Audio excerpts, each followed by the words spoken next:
লন্ডনের যে বৈঠকটা হয়েছে এটা ইতিমধ্যে পাবলিকের কাছে এক্সপোজ হয়ে গেছে। এখানে আসলে কী ঘটেছিল, রাজনৈতিক দলগুলো কীভাবে নিয়েছে। আমরাও রাজনৈতিক দল হিসাবে আমাদের বৈঠকটা এটার বক্তব্য দিয়েছি, প্রতিবাদ করেছি। আমরা তিনটি কথা বলেছি। একটি দলের সাথে বৈঠক হইতে পারে, এটা স্বাভাবিক, এবং দেশেও এরকম অনেক বৈঠক হয়েছে। এটাকে আমরা বৈঠক হওয়াটাকে আমাদের কোনো ডিফার নাই বা আমাদের কোনো রিজার্ভেশন নেই। রাজনীতিতে এটা স্বাভাবিক বিশেষ আমরা নিয়েছি। বৈঠক থেকে এসে যে একটা স্টেটমেন্ট, জয়েন্ট স্টেটমেন্ট যেটা হয়েছে এবং যৌথ প্রেস ব্রিফিং মাধ্যম হয়েছে, এখানে আমরা বলেছি না, এটা আমাদের দীর্ঘদিনের যে পলিটিক্যাল কালচার আছে এটার পরিপন্থী হয়েছে। দ্বিতীয় আমরা যেটা বলেছি যে এই যৌথ স্টেটমেন্ট এবং একটা ব্রিফিং করা, এটার মধ্য দিয়ে সরকারের, বিশেষ করে মাননীয় প্রধান উপদেষ্টা, তিনি যে সবার প্রধান উপদেষ্টা অন্তর্বর্তীকালীন সরকারের, নিরপেক্ষ সরকারের, তো ওনার নিরপেক্ষ ক্যারেক্টারটা এখানে ক্ষুণ্ণ হয়েছে বলে আমরা মনে করছি। তৃতীয় হলো নৈতিক অবস্থানের দিক থেকেও আমরা এটাকে সঠিক মনে করিনি, কারণ কারো প্রতি অনুরাগের বশবর্তী হয়ে একদিকে ঝুঁকে পড়া এটা সময়চিহ্ন।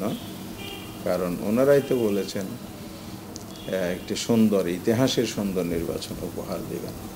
সুন্দর নির্বাচনের জন্য নিরপেক্ষতা এনশিওর করাটাই হলো বড় উপাদান।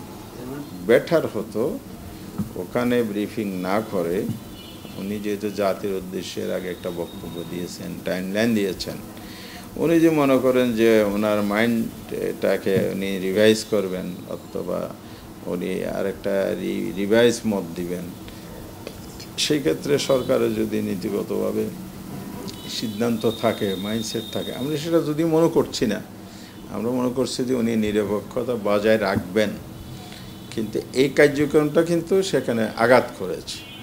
ভালো হতো দেশে এসে সবার সাথে যদি আলোচনা করতো, সবার মতামতটা কেমন সেটা উনি বুঝেই যদি একটা বক্তব্য দিতেন, তাহলে এটাই সবাই অ্যাপ্রিসিয়েট করত।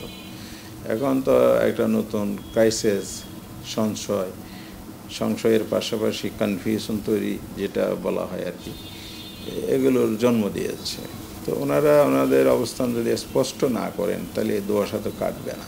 তা আমরা ওই ব্যাপারে বলছি না, সরকারকে স্পষ্ট করতে হবে আসলে ওখানে আমরা কি করছেন, এবং এই ব্যাপারে সবার মতামত নিতে হবে। সব স্টেক হোল্ডারের সাথে আলোচনা করেই যদি পদক্ষেপ নিত তাহলে এটা ভালো হতো, এটা আমরা মনে করি। এই জন্য আমরা যদি আগে এটা প্রটেস্ট করেছি, আমাদের বৈঠকে ফোরামে বসে আমরা একটা স্টেটমেন্ট করেছি, সে প্রতিবাদের কন্টিনিউশন আমরা দেখছি সরকার কি করছে। সেই জন্য আপাতত আজকের মিটিংটাতে আমরা সেভাবে যাইনি।